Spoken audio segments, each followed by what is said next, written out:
Again, good morning, everyone. The State of the College presentation is an important opportunity, and it's good to have you here, and I'm glad that you took some of your time to be a part of this.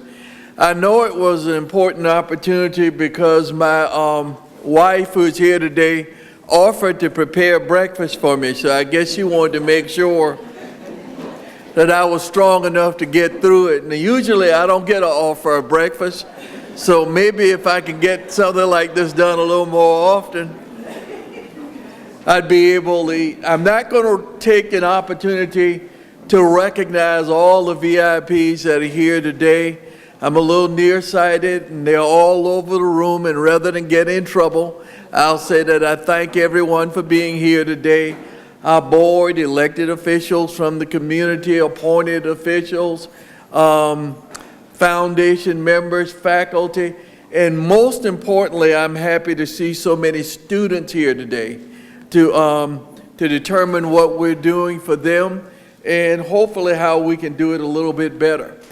Ladies and gentlemen, the Marines have landed and the situation is well in hand. Is that the correct quote?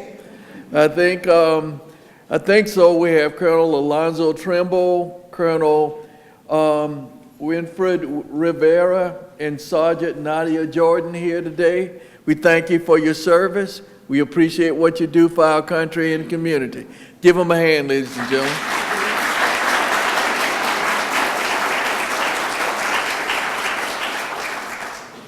And with us to help me today, we have Dr. Cayanna Good and Ms. Latanya Overby from the Technical College System of Georgia, Office of Adult Education, and Ms. Costin, who will be telling us later on about a modification of a program that we are going to provide that is going to hopefully get in more individuals who need to earn their adult education credential, along with earning some skill sets that'll get them in the workforce to move them along faster. I think everyone may have had an opportunity to get an annual report. We won't go over that. And a lot of the slides that we present today, we'll be moving relatively quickly going through them because I don't want to take away from the time and the presentation that Dr. Good and her team will provide. And those slides that we provide here, I think we've got a handout that you can get as you exit the room today if you'd like them. And if we run out, if you just leave your name and email address, we can forward you slides as we go forward. We've had some success this year that we'll talk about during the presentation. The success terms. I want to thank Academic, Student Affairs, and Admin Services for pulling together what I believe is going to be a game changer for this community. I want to thank academics for working as diligently as they did to find academic textbooks that are going to be free to the students for general education core courses. The English, the math, the psychology, the science, social studies books will no longer have a cost. They can be downloaded on laptops, home computers, tablets, even phones. Of course, I wouldn't be able to see text if it was on the phone, but some of you can, and then the PDF version. So we've made some progress this year, and we want to go, as we go through the state of the college, we want you to know about it. In the handout you see later our report card for the end of the year. Some of the statistics are not there yet because there's some placement and graduation data that will be there later on. And we met most of the requirements on the postcard, on the report card for academics, student affairs, retention, enrollment, adult education, economic development, so believe that we are doing well. But we've hit a rut in enrollment and graduation. However, we do expect to reach our graduation goals for the upcoming year. You can see that on the graph on the left, we've met our graduation requirements each year since 2008, and we have a few graduates that we have to document and look at their placement, so we expect to reach our goals this year. We reach our goals, but there are organizations like the Maintenance Center at the Marine Base, Procter & Gamble, Miller Brewing, Phoebe Hospital, and others that would be quick to point out that we didn't meet all of their needs in a particular area. And we're going to talk about that going forward. Graduation is always a great opportunity to celebrate at Albany Tech. Our graduation numbers, still we have technical certificates of credit that are our largest numbers, diplomas next, and associate's degrees after that. Again, all the figures are not in. Over time, though, I'd like to switch how that graph is presented, with most of our students getting the more advanced degrees. We are very pleased with career placement and the excellent job that they do. I can say with pride that Albany Tech is the only technical college that knows where 100% of their graduates are 30 days after graduation. It's been that way for about 10 years, and that's not by accident. Ms. Jimerson and her team, along with the registrar, academic deans, work hard on the career portfolios, and they work hard to make sure that your students, that our students are preparing for an interview before they graduate. They're having that opportunity, and they're moving forward quickly. Later on, if you get a chance to pick up a handout, you'll see where our students go after graduation. Look at the numbers that continue ed, employed in field, enter the military, employed in related field, etc. And we are happy to see that, and some of these are duplicated numbers, that most of our students are going to work immediately after graduation. And the placement rate for in-field and for overall is listed there. Retention is always a concern. We have some success in getting students to register. The next thing is getting individuals to persist till graduation. That usually involves good advisement. It also involves students taking enough coursework to be able to graduate in 100 to 120 or 50% of the normal time, because we know if it takes much longer, students don't complete and graduate. This is our catchment area for retention and recruitment. In the bottom left corner in Southwest Georgia, you see the Albany Tech service delivery area. I put that map there as we discuss retention because you see that Albany is in the far eastern end of the service delivery area. Most of the population lives there, but we are going to be working with our board members, our legislators, and others to determine how we can retain students and recruit students better from the western parts of the service delivery areas, because those individuals have the greatest challenge with retention and continuing education. You see our retention rates are well above the national average for two-year colleges, but there's no organization that would be satisfied with losing 30% of an excellent product before it got to the marketplace. So compared to the national average of 40% or below, we are performing, and the technical college system is performing above that average, but it's not good enough. You see retention at Albany Tech for 3 years seems to be gradually increasing. I'm pleased to say we're getting better. And next we get to enrollment. We are one of the most comprehensive technical colleges in the technical college system.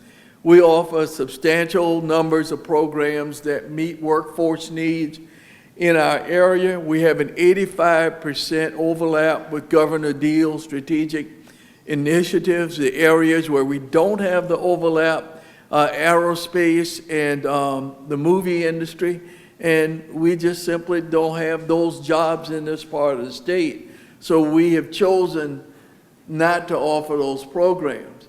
High school enrollment is great. It's been increasing at an exponential rate, but it's about at the level where it can't get much higher than that. There's a finite amount of high school students available to enroll. We enroll a large number of those high school students. We can't get any more 17, 18-year-olds out of the system because they made them 19 and 18 years ago, and you can't make any more in that group. So we are doing what we can to get the maximum number there. And I'm pleased with their accomplishments. Our high school students seem to be doing as well or better and graduating in some rigorous programs. So the people that said they wouldn't be able to do it, wouldn't be successful, are just wrong. I bring that up too because, as I said earlier, each high school in our service delivery area has met state standards or made tremendous strides towards state standards. So I don't believe that there is any possibility at all that public education in Southwest Georgia will take any steps backwards. I think we've taken all the steps that we can. What we're not as pleased with is we just don't seem to have the growth in full-time equivalents or credit hours generated that I'd like to see. And the next slide is our economic development arm, our Center for Business Solutions, and Matt Trice. They have both credit, continuing ed, non-credit contract training courses. They've met their goals. You can see the number of companies that they've served. You can see the contract training hours that they've provided. And you can see some of the projects that they've worked on.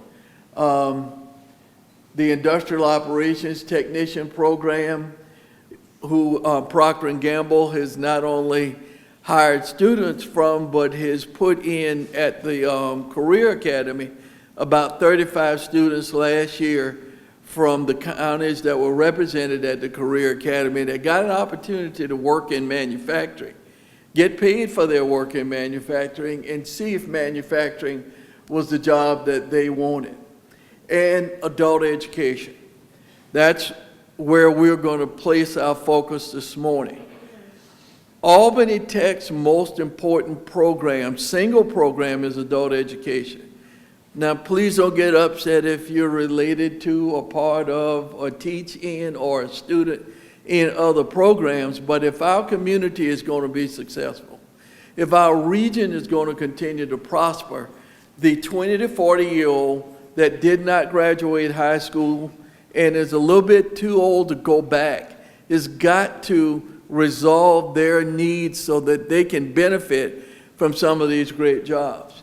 I had an opportunity to visit with 2 employers last week, individuals that employ graduates with 1 year of technical education that are telling me that their top employees, people that they can leave on their own to do their job, earn about $100,000 a year.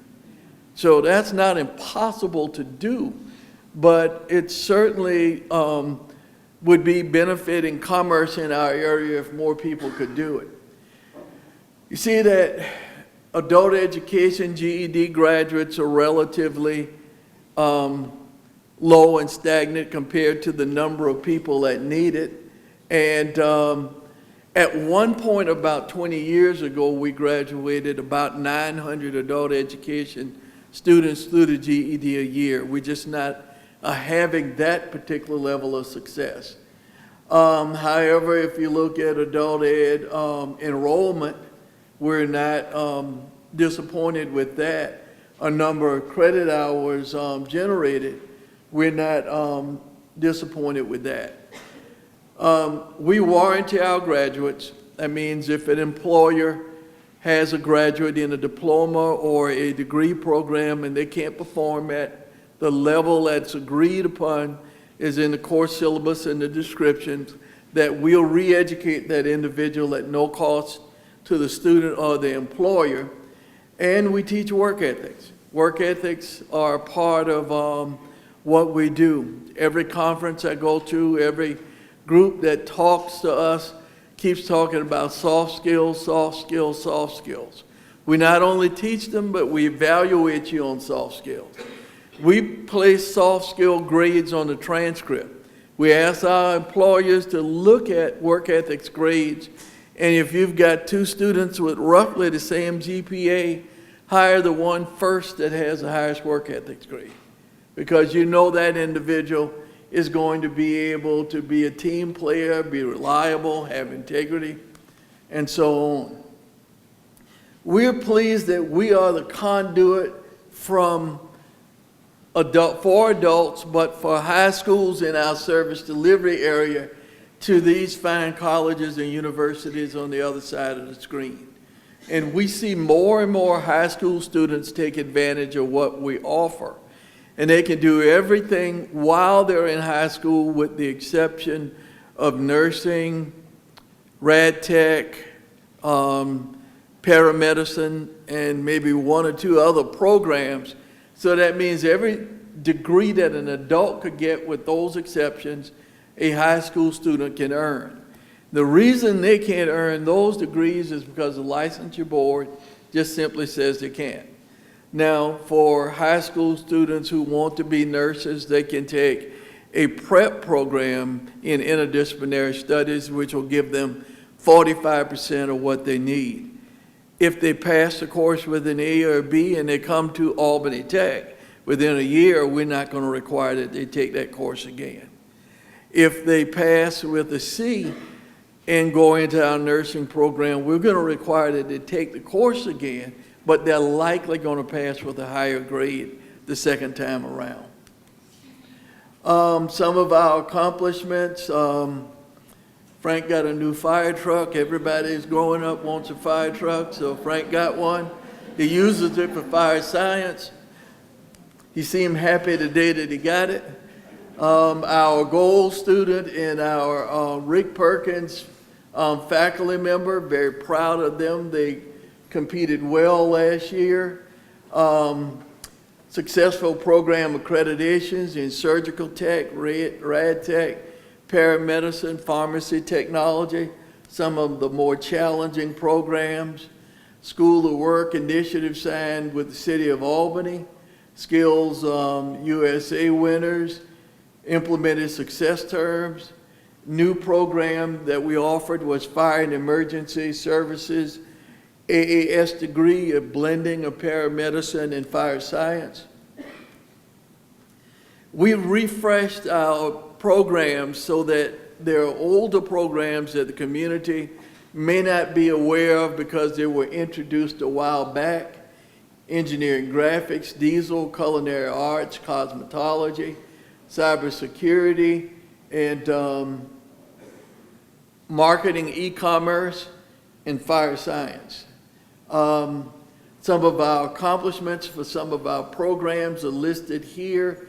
We are very pleased. The dental program ranked number 3, practical nursing ranked number 4 in the state, associate degree nursing, which is RN nursing, ranked number 7 in the state.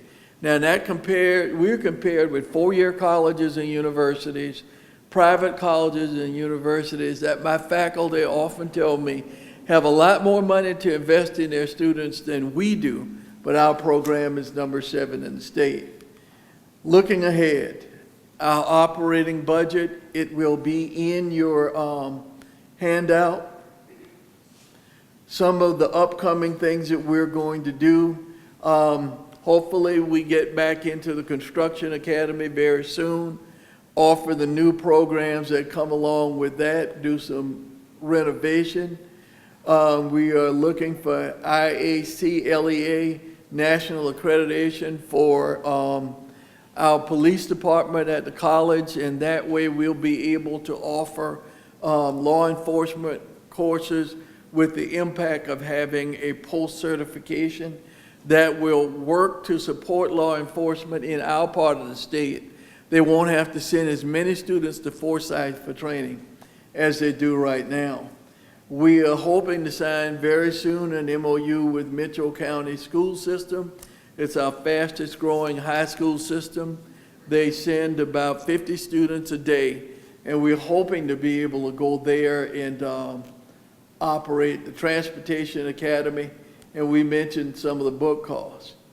Now to some things that we would want to talk about that I want to place a caveat around is we're going to be talking about some issues, some circumstances, some problems. We're not going to be blaming anybody because we said that the school systems are not going to go backwards. They're doing well. They're going to continue to do well. I have politicians in the room, not blaming anybody, please. I'm going to need some help for other projects. We're going to just be talking about facts. We've got individuals from the city, from the county, from other jurisdictions here. We're going to just talk about, honestly, who we are and where we are and what we're going to do about it.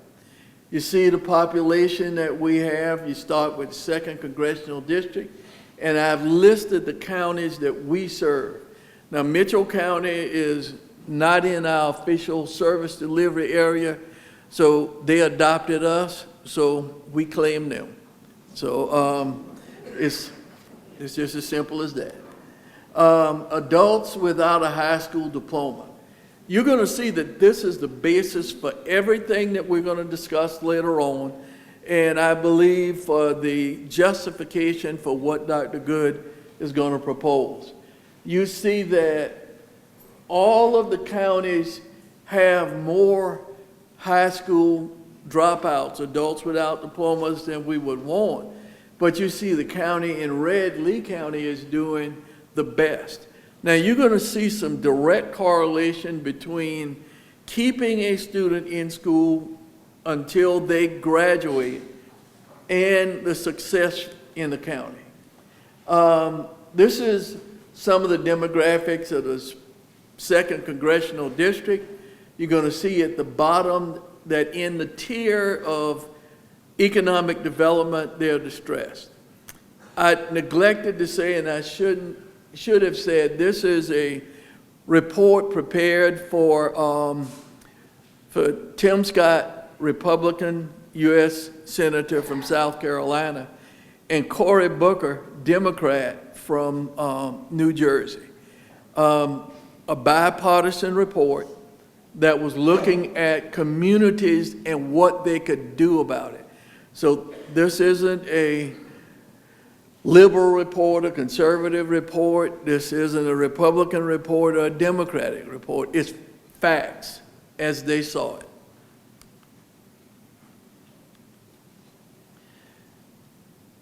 Population living in a distressed zip code by county. Now, this doesn't mean that everybody that lives in that zip code is distressed.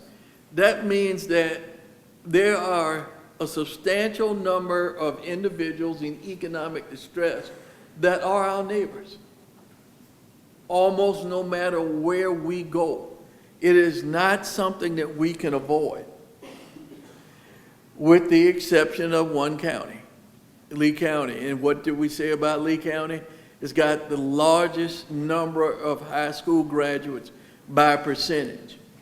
Going back to adults without high school diploma, you see the number of adults there again. Then you go back to the poverty rate in those counties. Again, I'm not blaming anybody, not trying to start anything. I got bills to pay. I want to keep working. I just want to provide the facts. If you look at the poverty rate, there's a direct relationship to the number of people who graduated from high school and poverty. That's just factual. Now, if it was one indicator one-to-one, we would say that there may be an outlier, there may be a fluke there. But if you keep looking, again, we're at adults with a high school diploma. Then we go to adults not in the workforce. Some adults are retirement age. They don't want to work anymore. Some have disabilities. Some have done other things that are not in the workforce. But if you look at Lee County's adults not in the workforce at 26%, and Baker County at 34, almost 35, Baker is at risk but it doesn't have a large population. Lee County is 26%, and you can see some of our counties have a very high percentage of adults not in the labor force. Now, that filters down to a lot of things, and one of them is ability to pay taxes to support schools and roads and other things. So it might not be that the individuals who are in government in those counties don't want to provide services. They don't have the resources to provide them. They don't have enough people doing the things that we need them to do to be productive, to provide revenue for everybody else. And we only have the asterisk by Mitchell County because it's not officially assigned to us. I don't want to confuse Commissioner Arthur. We're not trying to steal a county, but again, they want to be with us for secondary education. Adults without a high school diploma, again, then you look at median income index. If the average for the country is 100, Lee County earns 23% above that. Not because employers necessarily like them better, they go with more skill sets when they go to work.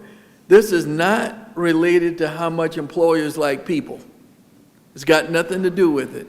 It's what people bring when they come to apply. And some of these figures are a little, I'm looking for a word, but I'll just say depressing, but we can do some things about it immediately. So Clay County, if the average American earns $100, you're earning $43 in that same period in Clay. Again, adults without a high school diploma, economic condition. The entire 2nd Congressional District is distressed. Dougherty County is distressed. Lee County is considered prosperous. Baker County is considered at risk. Everybody else is a distressed community. Distress ranking in Georgia. If there are 159 counties and you go from top to bottom with county number 1 being the county that is the most prosperous, you see where we rank in the state of Georgia in this region. The only county well above the average is the only county where more adults graduate from high school, or more students graduate from high school than anywhere else. Adults without a high school diploma, looking at some of the issues in the 2nd Congressional District. And then we look at the service delivery of Albany Tech compared. If we go down to the bottom and look at the distress tier, you see that every county is distressed with the exception of Lee and Baker. Baker is very small. Lee has a large number of high school graduates. Zip codes in Dougherty County. This report was very useful because it drilled down to information. Now, it doesn't mean that you live outside of that zip code that you're distressed. That means your neighbors are also, more of your neighbors are distressed. There's only one prosperous zip code in Dougherty County. And I love the term that there is only one Albany, but we've got some work for all of Albany to do so that we can fill those jobs. Bachelor's degrees are higher. If you didn't graduate from high school, you never was able to get into a higher education program.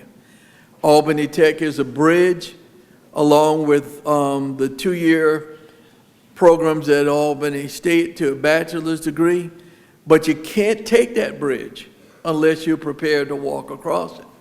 And if people that are looking at a community are looking at those who are educated, then that's an issue. At the end of the report, you're going to read some information because, you know, I like people to know that I just didn't make that up that morning when I was bored, where it came from and how it got there and who it was prepared for. What I want to point out is that Ms. Jemison gets 300 to 600 job orders a year for relatively high-paying jobs that she can't fill. That means that the job never gets filled, or it gets filled by someone outside of the community. An auto collision company and a large air conditioning company has met with me in the last 3 weeks to say that they could double their workforce if they could find the people. Every flu season, our hospital is concerned that if they get enough nurses with the flu, they'll have to divert. They'll have rooms, they'll have equipment, but they won't be able to take patients because they won't have the nurses to be on duty to resolve the need. We have jobs that individuals can fill and make a good income with 1 to 2 years of training, in case of CDL, 8 weeks. Now we need to talk about how we get a group of individuals who should be able to move quickly into the labor force, prepared to go. All right, Dr. Good, I teed it up for you. Good morning. A wise man, you may know him, Dr. Parker, said in a meeting a few weeks ago, we didn't cause this issue, but it's our collective responsibility to solve it. When I think about adult education, I think that that quote fits perfectly. So yes, the statistics can be staggering, they can be depressing, they are heart-wrenching. However, I strongly believe that there's a solution. There are 1.7 million students in K-12 across the state. That's a huge number. There are 1.1 million adults in Georgia who lack a high school equivalency. Isn't that staggering? It's almost an equivalent number. So when I first heard that number, and this is according to the census data, I thought, well, yes, maybe we're talking about a large number of people who are disabled or who have retired. No. 800,000 of those folks, 800,000 are between the ages of 18 and 40. These are the workers that we need. And it's critical that we address that now. So I have to say, I'm tremendously proud of the work that happens in adult education here at Albany Tech. Albany Tech is a leader across the state. So yes, the number of GED graduates has gone down, but it's gone down across the state and across the country. Remember that 1.1 million number?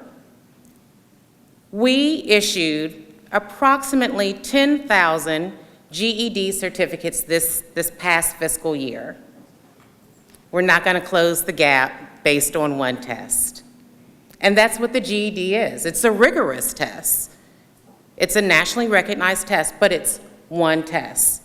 We would never say that the only way that you can graduate from high school is to get a certain number on the ACT. We would all say that is so silly. What if you wanted to take the SAT? What about all your coursework, your community service, all of those really important things? Why can't we approach high school equivalency in Georgia looking beyond just the one test? So I'm excited to say under the direction of the Technical College System Board and Commissioner Arthur, we have started to explore options beyond the one test. So GED is a vendor-based product, and we have a wonderful relationship with them. But there are other vendor-based products. So we're thinking about offering the HiSET as another option. Again, when you think about some kids take the ACT and they do very well, some take the SAT and they do very well. Why wouldn't we want to have a similar option for a high school equivalency, test-based? However, I have a freshman in high school. She's 14, she's wonderful, except when she's not. Most of the time, she's wonderful. but she is not a good test taker. She kind of gets in her head, and what happens is, particularly with multiple choice, this could be right, this could be right, this could be right. If you actually ask her to stand up in front of you and talk to you about what she understands and what she knows, you have a much better sense of actually what she knows.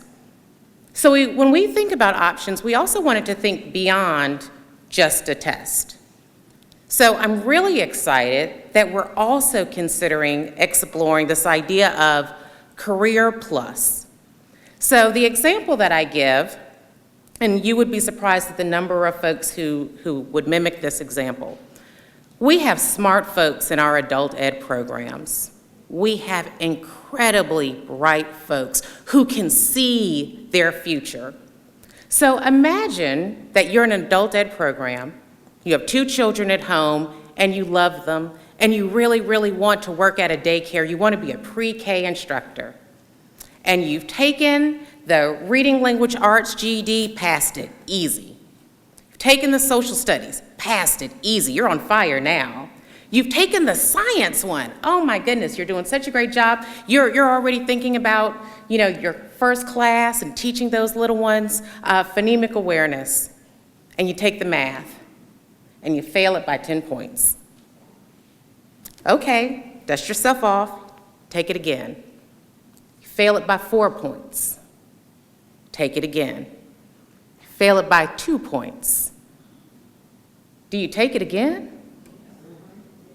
So right now, we have some folks who continue to take it again, but they're not earning anything more. It costs each time they take that assessment. Wouldn't we be better off if we could put that same individual in a math course and give them another opportunity to demonstrate that they understand the content? Of course we would. Of course we would. So the Career Plus option would offer just that. There would be and this is based on Senate Bill 2, but it would offer an opportunity for those individuals to take college courses, get credit for that. We could give them credit for prior learning assessment, so if they've passed a GED exam in the past, we could calculate that as well. And this is the really exciting part, we could bake in some of those career credentials so that when they earn that high school equivalency, they have the work ethic, they also might be a skilled welder. We could put that person to work immediately. I'm excited about that.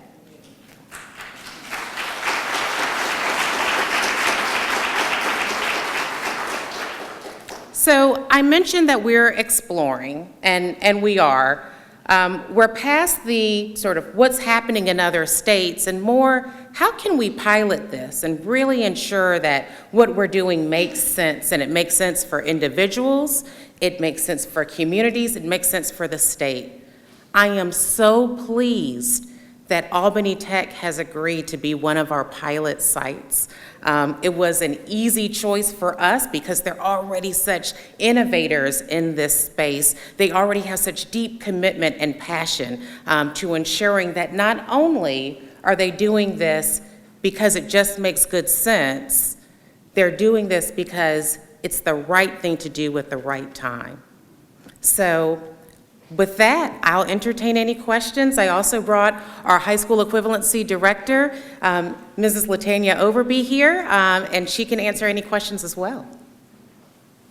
What we will be doing soon is creating a small kit for us to use both with the press and with the individual organizations that you connect with, your churches, your civic organizations, etc., to describe what this program will be when it has its hard rollout and how it will likely benefit the community. What I'd like for you to do as we close is to think about 600 jobs at Phoebe, at the base, at the maintenance center, at Procter & Gamble, at Albany Heating and Air, name it. Jobs that pay well, that require a high school education or GED as an indirect consequence of employment. How can we help individuals who need to take just a short step or a short walk across a bridge so that they can get the credentials required to do well? Now, we saw with the counties that we placed up there what happens when a community does well. We're not saying that those individuals are better or other individuals are worse. We are just comparing one set of facts, whether an individual graduated from high school and earned a GED, to about 8 or 9 indicators. And I don't think you would need to do academic research, write a dissertation or a thesis to see the direct correlation. And I believe that we all know somebody, or we all know somebody who knows somebody who needs to participate in the economy at a greater rate. So hopefully, if you have any questions, please feel free to ask them. If not, we hope we gave you something to think about that you can support your community on, that will make all of our lives better. And by the way, if you make money, you buy things. If you buy things, you support other people's jobs and progress. So I thank you for your time this morning, and tell everybody we complained, but we had a solution.